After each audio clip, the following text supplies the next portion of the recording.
Surat crime branch પોલીસે બિહારમાં double murder કરીને સુરત શહેરમાં ચોરી છુપીથી રહેતા 2 આરોપીઓને ઝડપી પાડી કાયદેસરની કાર્યવાહી હાથ ધરી છે। પકડાયેલા બંને આરોપીઓ સગા ભાઈ છે। હાલ તો પોલીસે આરોપીઓની ધરપકડ કરી બિહાર પોલીસને સોંપવાની તજવીજ હાથ ધરી છે।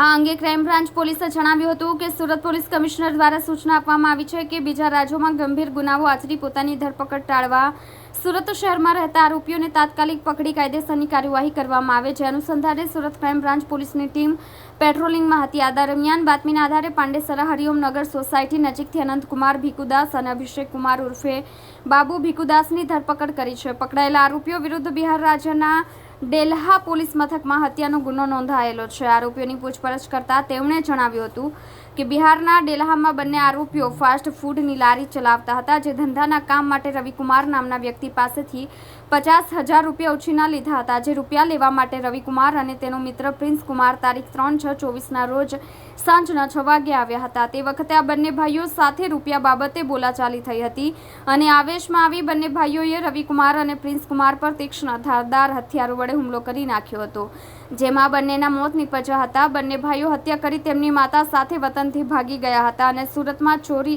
છુપેથી રહેવા લાગ્યા હતા। હાલ તો ક્રાઇમ બ્રાન્ચ પોલીસે બંને આરોપીઓની ધરપકડ કરી આરોપીઓનો કબજો બિહારના ડેલ્હા પોલીસને સોંપવાની તજવીજ હાથ ધરી છે। ડીસીબી પોલીસ સ્ટેશનને બાતમી મળેલ કે બિહારના ગયામાંથી ડેલ્ફા પોલીસ સ્ટેશન વિસ્તારમાંથી કોઈ મર્ડર કરી 2 આરોપીઓ સુરતમાં આવી પોતાની માતા સાથે ચોરી છુપીથી રહે છે।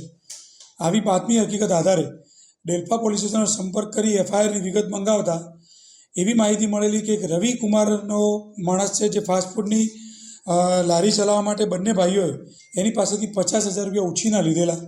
આ ઉછીના રૂપિયા લીધેલા એની ઉઘરાણી કરવા માટે જ્યારે રવિ જાય છે ત્યારે બંને વચ્ચે બોલાચાલી થતાં આ બંને ભાઈઓએ છાતીના ભાગે ચપ્પુથી ઘા મારી અને આ રવિનું મૃત્યુ નિપજાવી દીધેલ આવી હકીકત જાણવા મળેલ।